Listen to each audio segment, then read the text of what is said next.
this is Nikki, and I'm here to share messages that I get from Spirit for all of us who are all on this journey to love and to reunite with our divine vibrational matches in this lifetime. And yesterday I was feeling a bit unwell, or the last couple of days, can't remember. But anyway, I, like many of you, probably most of us, have got COVID at the moment or tested positive for COVID.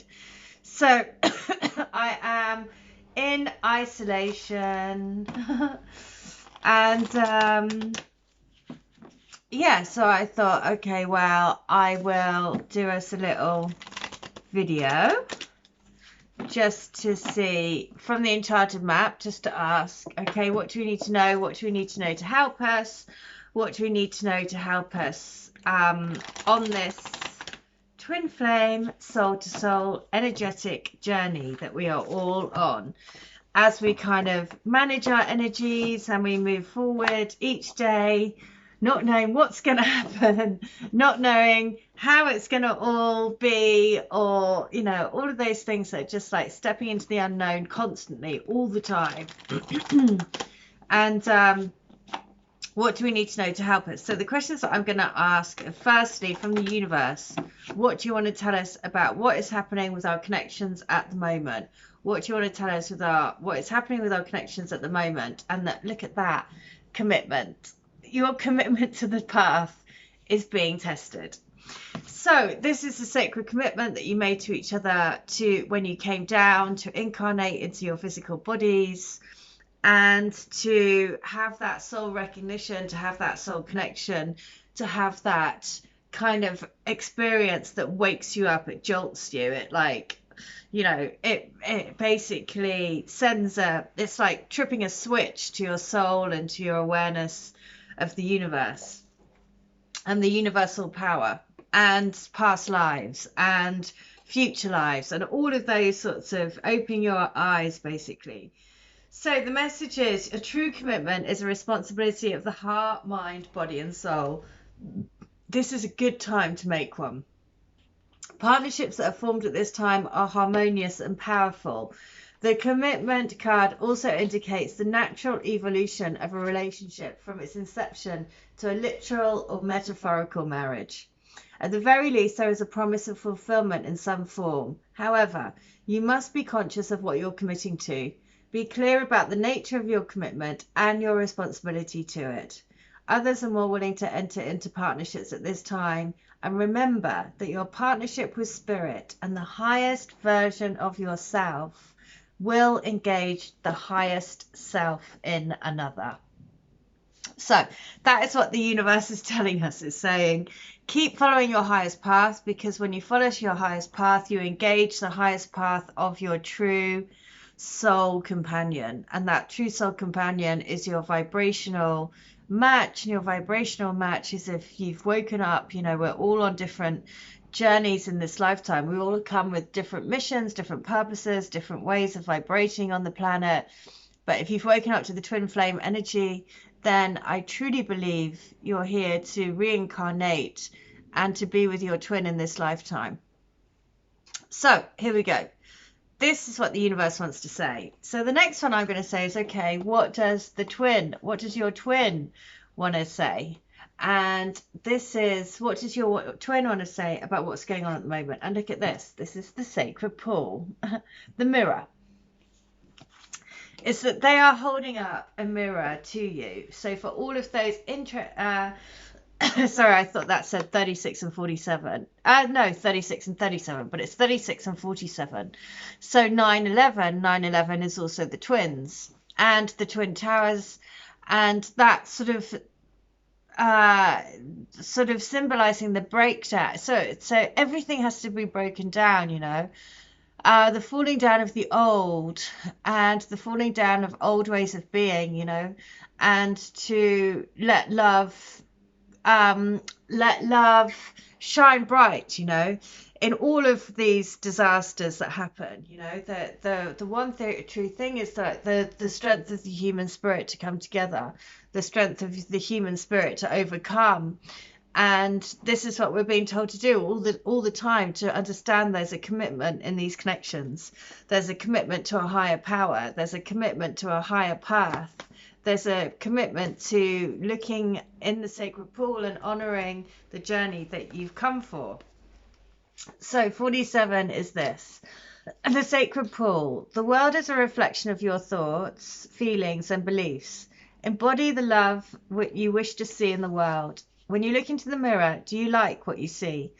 The Sacred Pool card asks that you focus on self-love and self-esteem. We are all works in progress, so a detached self-examination made with rigorous honesty is called for now. Reflect by the Sacred Pool and be at peace with yourself. Can you see how far you've come and how magical your life is? Do you notice the spark of the divine shining through your eyes? When you're conscious that you're the embodiment of spirit, it becomes easier to respect yourself and act in good conscience, and then you'll reap the greatest rewards. Your unique service to the world is not only needed, but it is celebrated. See the love within you and know that if you cast it upon the waters, it will return to you tenfold. Be at peace, for you are beautiful and you are loved. Act with surety and confidence, and success shall be yours, whatever your inquiry.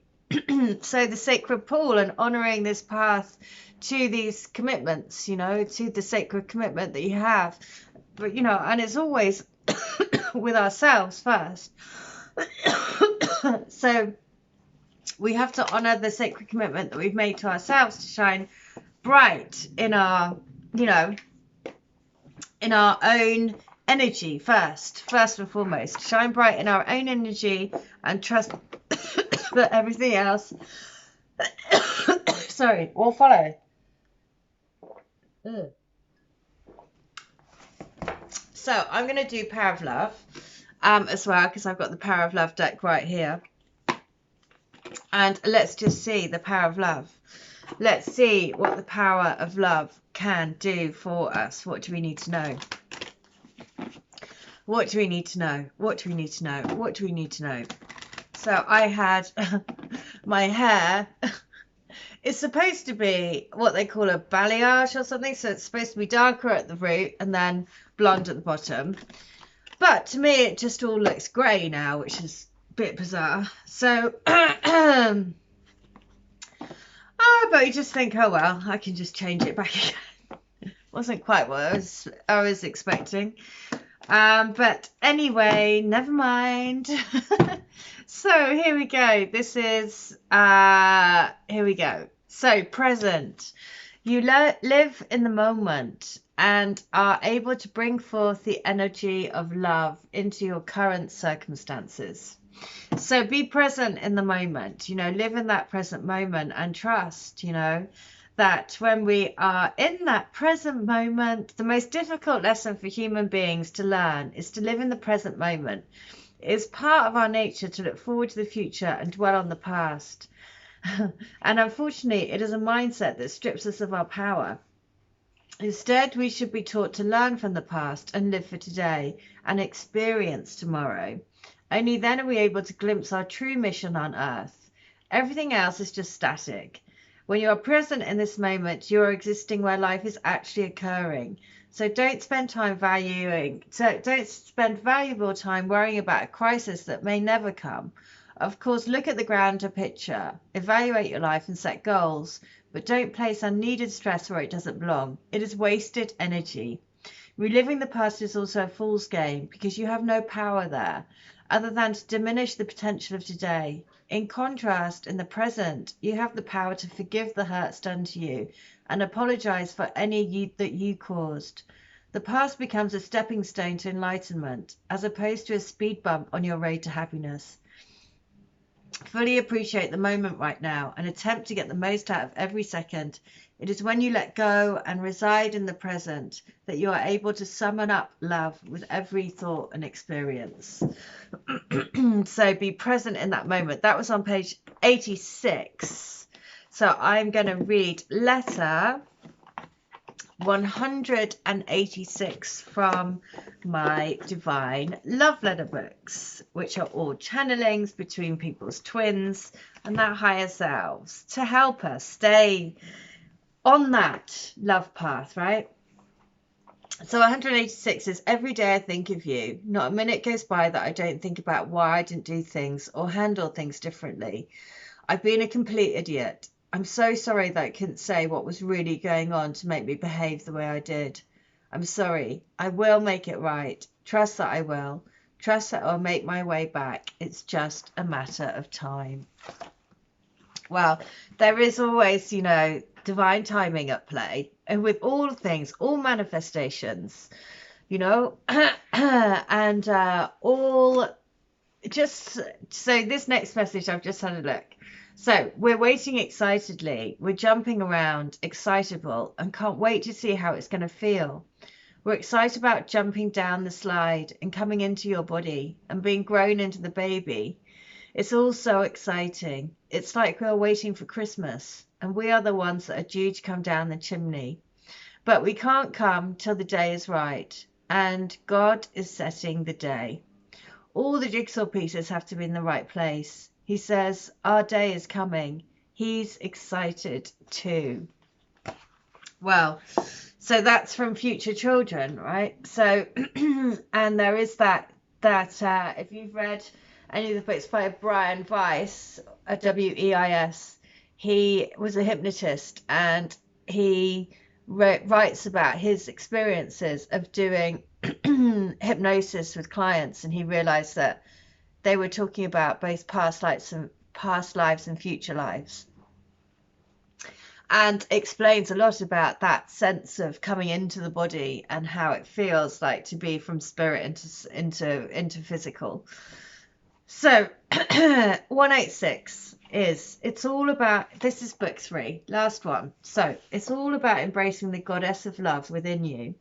Allow your transformation to happen by welcoming in the goddess energy into your life. Concentrate on you. Concentrate on working your goddess magic around the world and with everyone you meet. Take your focus away from the 3D connection and put all of your attention into your heart and to living in love. Enveloping your body and soul in divine light. Trust that you are on the right path. All is unfolding just as planned. Trust in your fate. So for me today, there is something very reassuring about that letter. Just saying, you know, that when you do waken up to these connections, it's part, you know, for a large majority of us, and for me, that was my awakening, you know, to something greater than us, or greater than this physical body, or greater than, you know, to understand about spirit, to understand about connection, to understand, to listen to our hearts, to understand about going within, to understand that there's so much more that we don't understand, and to see the world in a different way, and to honor kind of the spirit within, basically, and to do that every day, and then just to trust, you know, that every day we are working more and more towards a collective consciousness and the rise of the collective consciousness. So I just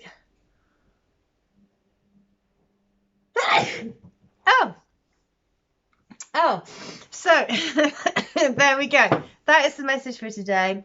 If you would like to have a healing, a reading, a channeling, or to get any of my books, these are all messages that will help you stay in that love vibration, to get messages from your twin all day long, to help you, you know, really, really strengthen in your vibration, strengthen your synchronicities and everything else. So if you would like any help, all details are in the link, but in the meantime, I'll be back tomorrow. So I hope you have a great day, and stay well, stay bright, and stay switched on to the light. See ya. Bye.